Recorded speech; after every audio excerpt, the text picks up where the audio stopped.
ओम शांति, ओम शांति, ओम शांति, ओम शांति, ओम शांति। ओम शांति। आज 18 नवंबर 2024। आज बाबा ने मीठी मधुर मुरली में बताया कि वह बाप कौन है। कौन है बाप?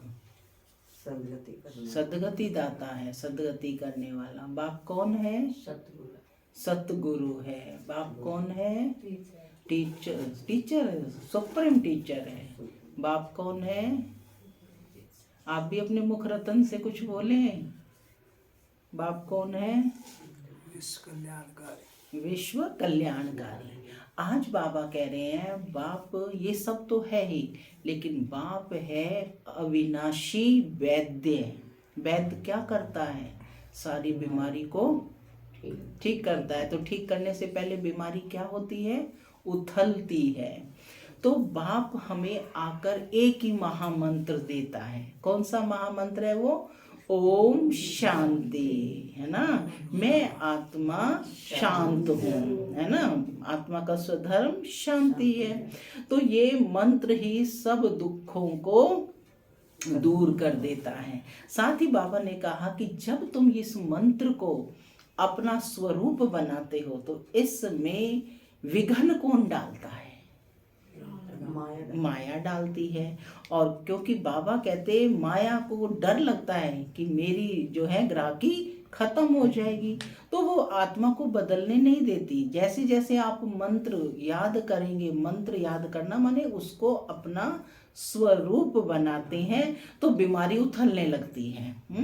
तो बाबा ने कहा कि बच्चे विघ्नों से डरना नहीं। महामंत्र है मन मना भव, यानी मन को मेरे में लगाओ। क्योंकि बाप कौन है? दुख हरता सुख करता। सुनते हैं आज के डायरेक्ट ईश्वरीय महावाक्य। ओम शांति। बाबा कहते मीठे बच्चे, बाप है अविनाशी वैद्य, जो एक ही महामंत्र से तुम्हारे सब दुख दूर कर देता है। बाप है अविनाशी वैद्य, जो एक ही महामंत्र से तुम्हारे सब दुख दूर कर देता है। आज की मुरली से प्रश्न है, माया तुम्हारे बीच में विघ्न क्यों डालती है? कोई कारण बताओ, क्यों डालती है माया विघ्न?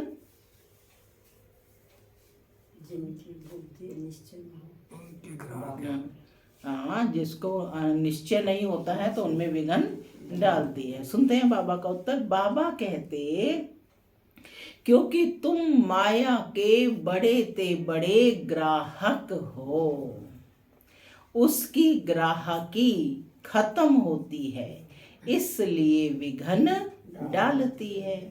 जब अविनाशी वैद्य तुम्हें दवा देता है तो माया की बीमारी उथलती है। इसलिए बाबा कहते विघ्नों से डरना नहीं है।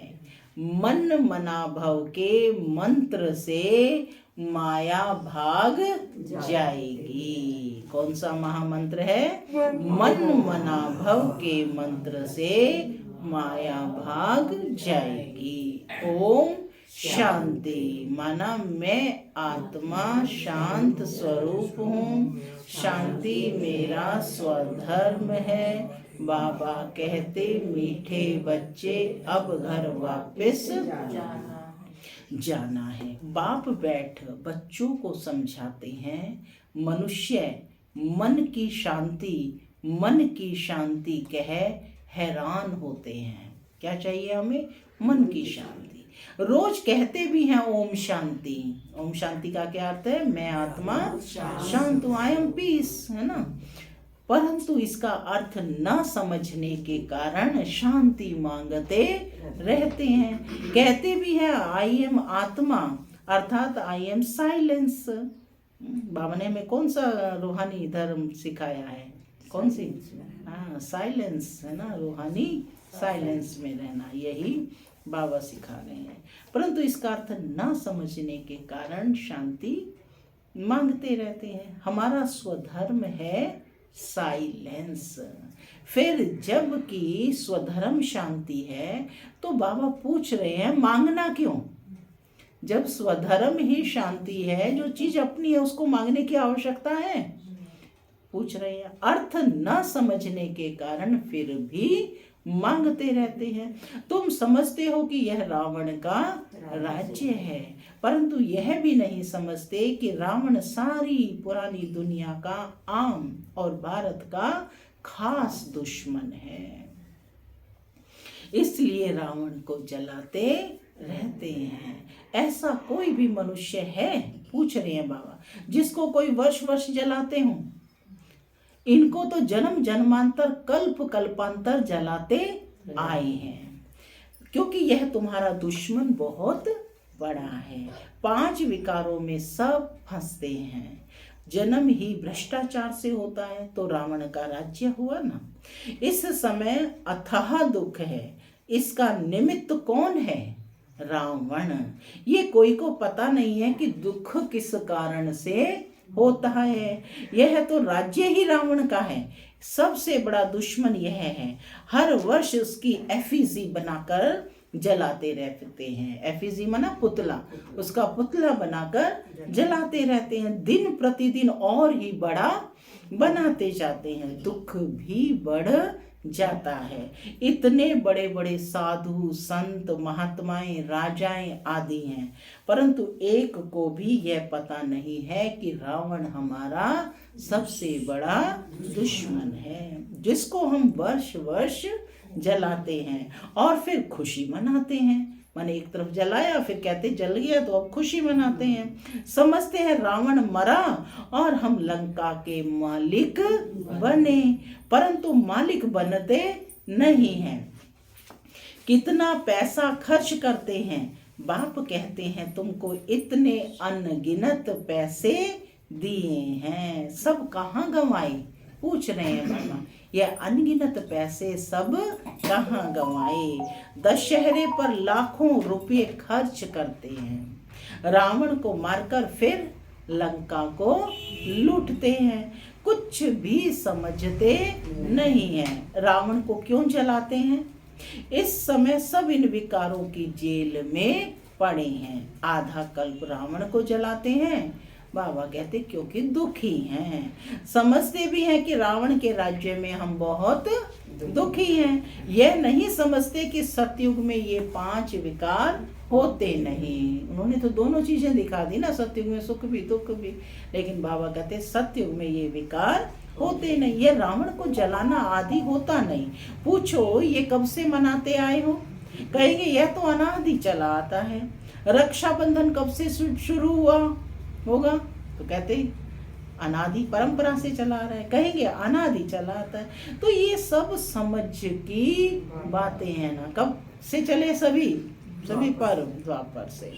मनुष्यों की बुद्धि क्या बन पड़ी है? ना जानवर है ना मनुष्य हैं, कोई काम के नहीं। स्वर्ग को बिल्कुल जानते नहीं। समझते हैं बस यही दुनिया भगवान ने बनाई है। दुख में याद तो फिर भी भगवान को ही करते हैं। हे भगवान, क्या कहते हैं? हे भगवान इस दुख से छुड़ाओ, परंतु कलयुग में तो सुखी हो ना सके। दुख तो जरूर भोगना ही है, सीढ़ी उतरनी ही है। नई दुनिया से पुरानी दुनिया के अंत तक के सब राज बाप समझाते हैं। बच्चों पास आते हैं तो बोलते हैं कि सब दुखों की दवाई एक है। अविनाशी वैद्य है ना। कौन है बाप? अविनाशी वैद्य है ना। 21 जन्मों के लिए सबको दुखों से मुक्त कर देते हैं। वह वैद्य लोग तो खुद भी बीमार हो जाते हैं। यह तो अविनाशी वैद्य है। यह भी समझते हो कि दुख भी अथाह है। इस समय दुख कैसा है? अथाह है। अनेक नई नई प्रकार की बीमारियां आ रही है ना। सुख भी अथाह है। देखो दुख भी इस समय अथाह है तो उस समय सुख भी अथाह है। बाप अथाह सुख देते हैं, वहां दुख का नाम निशान नहीं होता। फिर बाबा कहते सुखी बनने की ही दवाई है, सिर्फ मुझे याद करो। क्या है सुखी बनने की दवाई? बाप कहते मुझे याद करो तो पावन सतो प्रधान बन जाएंगे, सब दुख दूर हो जाएंगे, फिर सुख ही सुख होगा। गाया भी जाता है, बाप दुख हरता सुख करता। आधा कल्प के लिए तुम्हारे सब दुख दूर हो जाते हैं, तुम सिर्फ अपने को आत्मा समझ बाप को याद करो। आत्मा और जीव दो का खेल है। निराकार आत्मा अविनाशी है और साकार शरीर विनाशी है, इनका खेल है। अब बाप कहते हैं देह सहित देह के सब संबंधों को भूल जाओ। गृहस्थ व्यवहार में रहते अपने को आत्मा समझो कि हमको अब वापस घर जाना है। कल भी बाबा ने कहा ना, ये कौन सी जर्नी है? Return journey. रिटर्न शब्द को याद रखो, यही तुम्हें बाप समान बनाएगा ना। पतित तो जा ना सके, इसलिए बाबा कहते मामे कम याद करो तो सतो प्रधान बन जाएंगे। बाप के पास दवाई है ना। यह भी बताता हूं कि माया विघन जरूर डालेगी। तुम रावण के ग्राहक हो ना, उनकी ग्राहकी चली जाएगी तो जरूर फटकेगी, तो बीमारी जरूर फटकेगी, माने परेशानी होगी।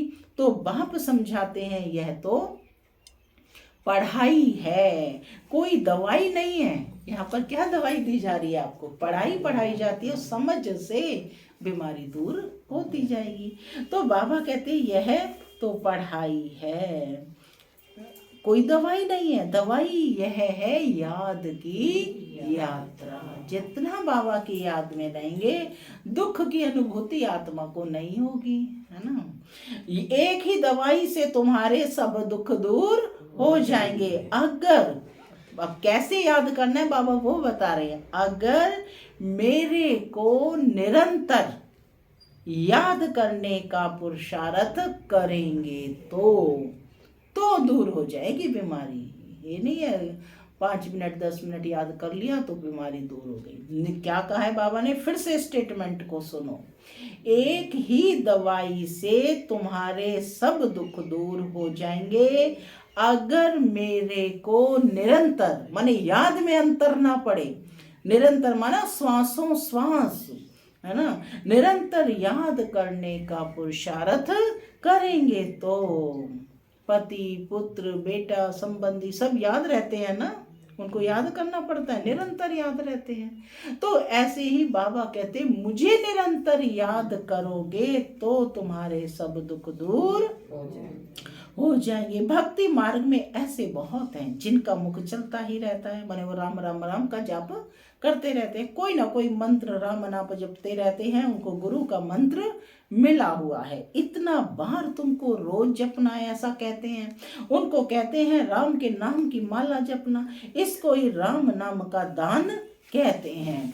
ऐसी बहुत संस्थाएं बनी हुई हैं दुनिया में ना। राम राम जपते रहेंगे तो झगड़ा आदि कोई नहीं करेंगे, कम से कम उस समय बिजी तो रहेंगे ना। बाबा कहते ये भी अच्छा है, बिजी रहेंगे। कोई कुछ कहेगा भी तो भी रेस्पॉन्स नहीं देंगे, बहुत थोड़े ऐसा करते हैं। लेकिन बाबा कहते सब ऐसा नहीं करते, बहुत थोड़े ऐसा करते हैं। यहाँ फिर बाप कहते हैं राम राम कोई मुख से कहना नहीं है, यह तो अजपा जाप है, सिर्फ बाप को याद करते रहो। कोई ये नहीं है राम राम राम करते रहो तो उससे कुछ प्राप्त होगा, नहीं। जब तक अजपा जाप माने श्वासों श्वास में वो मैं आत्मा हूँ और मेरा पिता परमात्मा है। तो बाप कहते हैं मैं कोई राम नहीं हूँ, राम तो त्रेता का था जिसकी राजाई थी, उनको तो जपना नहीं है। अब बाप समझाते हैं भक्ति मार्ग में ये सब सिमरण करते हैं, पूजा करते हुए तुम सीढ़ी नीचे ही उतरते आए हो, क्योंकि वह सब है अनराइटियस, ठीक नहीं है, अयथार्थ है ना। तो राम कौन है? राम के भी जो राम है, राम भी तो याद कर रहे थे ना भगवान को, तो इसका मतलब राम के भी पिता हैं, वो दशरथ पुत्र हैं। और राम के भी राम परम पिता शिव परमात्मा, इसीलिए राम एक बार नहीं कहते, राम राम 2 बार कहते हैं। राम के भी जो राम है उसे याद करो। भक्ति मार्ग में ये सब सिमरन करते हैं, लेकिन बाबा कहते हैं ये सब अनराइटियस है। राइटियस तो एक ही बाप है, वह तुम बच्चों को बैठ समझाते हैं। ये कैसे भूल भुलैया का खेल है। ये क्या है? भूल भुलैया का खेल। जिस बाप से इतना बेहद का वर्षा मिलता है, उनको याद करें तो चेहरा ही उनका चमकता रहे। खुशी में चेहरा खिल जाता है, मुख पर मुस्कुराहट आ जाती है। तुम जानते हो बाप को याद करने से हम यह बनेंगे, आधा कल्प के लिए हमारे सब दुख दूर हो जाएंगे। कल मुरली में था ना, जो कुछ बनने वाले हैं अपने भविष्य स्वरूप को भी सामने रखें। ऐसे नहीं बाबा कुछ कृपा करेंगे, बाबा कुछ कृपा कर देंगे ऐसा मत सोचना, नहीं, ये समझना है हम बाप को जितना याद करेंगे उतना सतो प्रधान बन जाएंगे। ये लक्ष्मी नारायण विश्व के मालिक कितने हर्षित मुख हैं, ऐसा बनना है। बेहद के बाप को याद कर अंदर में खुशी होती है, फिर से हम विश्व के मालिक बनेंगे। ये आत्मा की खुशी के संस्कार भी फिर साथ चलेंगे, फिर थोड़ा थोड़ा कम होता जाएगा। इस समय माया तुमको बहुत हैरान करेगी, माया कोशिश करेगी तुम्हारी याद को भुलाने की, माने अन्य धंधे दोरी में लगा देगी। क्लास का टाइम होगा, सबको रेगुलर रहना है। तो कहते तुम्हारी याद को भुलाने की माया बड़ी कोशिश करेगी, सदैव ऐसे हर्षित मुख रह नहीं सकेंगे। जरूर कोई समय गुटखा खाएंगे। मनुष्य जब बीमार पड़ते हैं तो उनको कहते भी होंगे कि शिव बाबा को याद करो, परंतु शिव बाबा है कौन ये किसी को पता नहीं है। तो क्या समझ याद करें, क्या समझ कर याद करें, उस समय याद नहीं आएगा, कितना भी कहो याद नहीं आएगा। अंत समय भी कहते जाते हैं राम नाम सत्य है, सत्य बोले तो गत है। क्यों याद करें, प्रश्न तो ये उत्पन्न होता है। तुम बच्चे तो जानते हो बाप को याद करने से हम तमो प्रधान से सतो प्रधान बनेंगे। देवी देवता सतो प्रधान है ना, उनको ही कहा जाता है डीटी वर्ल्ड, यानी देवी देवताओं की दुनिया। मनुष्यों की दुनिया नहीं कहा जाता, क्या कहा जाता है? देवताओं की दुनिया। मनुष्य नाम होता ही नहीं, वहां पर मनुष्य नाम ही नहीं होता। वहां क्या कहते हैं हर आत्मा को? देवता। जैसे यहाँ मनुष्य कहते हैं वहां देवता क्या कहते हैं? फलाना देवता, नाम के साथ फलाना देवता। वह है ही डीटी वर्ल्ड और ये है ह्यूमन वर्ल्ड। ये सब समझने की बातें हैं, बाप ही समझाते हैं। बाप को कहा जाता है ज्ञान का सागर। बाप अनेक प्रकार की समझानी देते रहते हैं, फिर भी पिछाड़ी में महामंत्र देते हैं, बाप को याद करो तो तुम सतो प्रधान बन जाएंगे और तुम्हारे सब दुख दूर हो जाएंगे। कल्प पहले भी तुम देवी देवता बने थे, तुम्हारी सीरत देवताओं जैसी थी। कल्प पहले भी, नोट कर लो, तुम देवता बने थे, तुम्हारी सीरत देवताओं जैसी थी। सीरत माना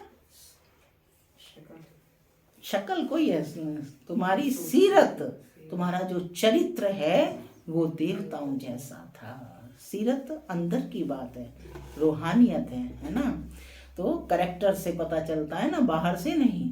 तो कहते बाबा कल्प पहले भी तुम देवी देवता बने थे, तुम्हारी सीरत देवताओं जैसी थी। वहां कोई भी उल्टा सुल्टा बोलते नहीं थे, ऐसा कोई काम ही नहीं होता है। वह है ही डीटी वर्ल्ड और ये है ह्यूमन वर्ल्ड। फर्क है ना, ये बाप बैठ समझाते हैं। मनुष्य तो समझते हैं डीटी वर्ल्ड को लाखों वर्ष हो गए। यहाँ तो कोई को देवता कह नहीं सकते, देवताएं तो स्वच्छ थे। महान आत्माएं देवी देवताओं को कहा जाता है, मनुष्य को कभी नहीं महान कह सकते। यह है रावण की दुनिया। रावण बड़ा भारी दुश्मन है, इन जैसा दुश्मन कोई होता नहीं। हर वर्ष तुम रावण को जलाते हो, यह है कौन? पूछो अपने आप से, किसको पता नहीं है? कोई मनुष्य तो नहीं है ना। यह है 5 विकार, इसलिए इनको रावण कहा जाता है। 5 विकारों का राज्य है ना, सब में 5 विकार हैं। यह दुर्गति और सदगति का खेल बना हुआ है। अभी ऊपर बाबा ने कहा कि यह कौन सा खेल है? भूल भुलैया का खेल है। अब बाबा बता रहे हैं कि यह दुर्गति और सदगति का खेल बना हुआ है। माने सीढ़ी चढ़े हैं तो उतरेंगे भी ना। तो अभी तुमको सदगति के टाइम आदि का भी बाप ने समझाया है, दुर्गति का भी समझाया है। कब से दुर्गति होनी शुरू होती है? द्वापर से गिरते हैं। तुम ही ऊंच चढ़ते हो, फिर तुम ही नीचे गिरते हो। शिव जयंती भी भारत में ही होती है, रावण जयंती भी भारत में ही होती है। आधा कल्प है दैवी दुनिया, लक्ष्मी नारायण राम सीता का राज्य होता है। अभी तुम बच्चे सब की बायोग्राफी को जानते हो, महिमा सारी तुम्हारी है। नवरात्रि पर पूजा आदि सब तुम्हारी होती है, तुम ही स्थापना करते हो। श्रीमत पर चल तुम विश्व को चेंज करते हो। क्या कहा बाबा ने? श्रीमत पर चल तुम विश्व को चेंज करते हो, अपनी मत से नहीं, बाप के द्वारा दी गई श्रीमत जो श्रेष्ठ ते श्रेष्ठ मत है, उस पर चलकर तुम विश्व को चेंज करते हो। तो श्रीमत पर पूरा पूरा चलना चाहिए ना। नंबरवार पुरुषार्थ करते रहते हैं, स्थापना होती रहती है, इसमें लड़ाई आदि की कोई बात नहीं। अभी तुम समझते हो कि यह पुरुषोत्तम संगम युग है ही बिल्कुल अलग। ये युग कैसा है? बिल्कुल अलग है। पुरानी दुनिया का अंत, नई दुनिया का आदि। बाप आते ही हैं पुरानी दुनिया को चेंज करने।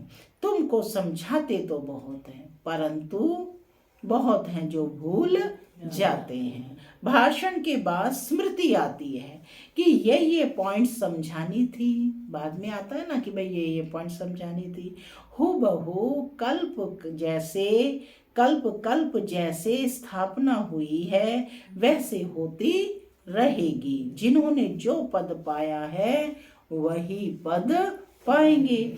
सब एक जैसा पद पा नहीं सकते।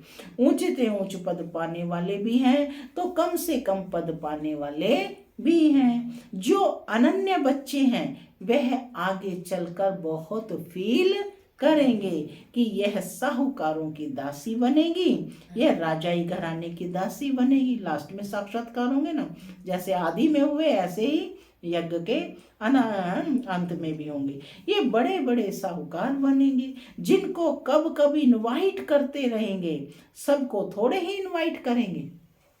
लक्ष्मी नारायण के महल में भी तो सारे कोई जाएंगे, है ना। सब मुंह थोड़े ही देखेंगे, यानी प्रजा तो कभी कभी देखेगी जब राजा बाहर दौरे पर आएंगे, है ना। लेकिन जो बड़े बड़े बनेंगे वो तो इनवाइट भी किए जाएंगे महल में। तो बाबा कहते हैं सबको थोड़े इनवाइट करेंगे, सब मुंह थोड़े ही देखेंगे। बाप भी ब्रह्मा मुख से समझाते हैं, सम्मुख सब थोड़े ही देख सकेंगे। तुम अभी सम्मुख आए हो, पवित्र बने हो। ऐसे भी होता है जो अपवित्र आकर यहाँ बैठते हैं, कुछ सुनेंगे तो फिर देवता बन जाएंगे, फिर भी कुछ सुनेंगे तो असर पड़ेगा, नहीं सुने तो फिर आवे ही नहीं। तो मूल बात बाप कहते हैं मन मना भव। इस एक ही मंत्र से तुम्हारे सब दुख दूर हो जाते हैं। मन मना भव यह बाप कहते हैं, फिर टीचर होकर कहते हैं मध्याजी भव। बाप कहते हैं है ना, मन मना भव। और फिर बाप के टीचर हो बनकर क्या कहते हैं, मध्याजी भव। मध्य में कौन स्थित है, विष्णु, है ना। तो हमें यह बनना है, ये हमारा लक्ष्य है। लक्ष्मी नारायण का कंबाइंड स्वरूप है ना विष्णु। मध्याजी भव, मध्य में जो स्थित है वह बनने का पुरुषार्थ करो। यह बाप भी है, टीचर भी है, गुरु भी है। तीनों ही याद रहें तो भी बहुत हर्षित मुख अवस्था रहे। बाप पढ़ाते हैं, फिर बाप ही साथ ले जाते हैं। ऐसे बाप को कितना याद करना चाहिए। भक्ति मार्ग में तो बाप को कोई जानते ही नहीं, सिर्फ इतना जानते हैं कि भगवान है, हम सब ब्रदर्स हैं। बाप से क्या मिलना है वह कुछ भी पता नहीं है। तुम अभी समझते हो एक बाप है और हम उनके बच्चे सब ब्रदर्स हैं। यह बेहद की बात है ना। सब बच्चों को बाप टीचर बन पढ़ाते हैं, फिर सबका हिसाब किताब चुकतू कराए वापस ले जाएंगे। कैसे वापस ले जाएंगे, हिसाब किताब चुकतू कराकर वापस ले जाएंगे। हिसाब किताब चुकतू कराने के भी परसों की मुरली में दोनों बताए पॉइंट्स, योग बल से या फिर सजाएं खाकर, है ना। सजाएं खाकर पावन बनेंगे, जाना तो है ना। तो इस छीछी दुनिया से वापस जाना है। नई दुनिया में आने के लिए बाबा कहते तुमको लायक बनाते हैं। जो जो लायक बनते हैं वह सतयुग में आते हैं। अच्छा, मीठे मीठे सिक्के लधे बच्चों प्रति मात पिता बाप दादा का याद प्यार और गुड मॉर्निंग। रूहानी बाप की रूहानी बच्चों को नमस्ते।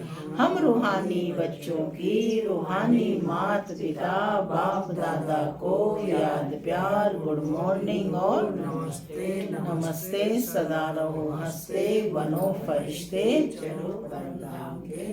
धारणा के लिए मुख्य सार, पहला, अपनी अवस्था को सदा एक रस और हर्षित मुख रखने के लिए बाप टीचर और सतगुरु तीनों ही रूपों की से याद करना है। यहाँ से ही खुशी के संस्कार भरने हैं। वर्षे की स्मृति से चेहरा सदा चमकता रहे।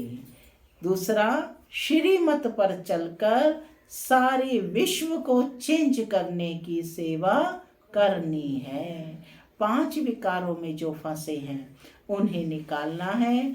अपने स्वधर्म की पहचान देनी है। आज का वरदान है, सर्व के प्रति अपनी दृष्टि और भावना प्यार की रखने वाले सर्व के प्यारे फरिश्ता भव। सर्व के प्रति अपनी दृष्टि और भावना प्यार की रखने वाले सर्व के प्यारे फरिश्ता भव। स्वप्न में भी किसी के पास फरिश्ता आता है तो कितने खुश होते हैं। फरिश्ता अर्थात सर्व के प्यारे, हद के प्यारे नहीं, बेहद के प्यारे। जो प्यार करे उसके प्यारे नहीं, लेकिन सर्व के प्यारे। कोई कैसी भी आत्मा हो, लेकिन आपकी दृष्टि, आपकी भावना प्यार की हो, इसको कहा जाता है सर्व के प्यारे। कोई इंसल्ट करे, घृणा करे, तो भी उसके प्रति प्यार व कल्याण की भावना उत्पन्न हो, क्योंकि उस समय वह आत्मा परवश है। स्लोगन, जो सर्व प्राप्तियों से संपन्न है वही सदा हर्षित है, सदा सुखी है और खुश नसीब है। जो सर्व प्राप्तियों से संपन्न है वही सदा हर्षित, सदा सुखी और खुश नसीब है। ओम शांति।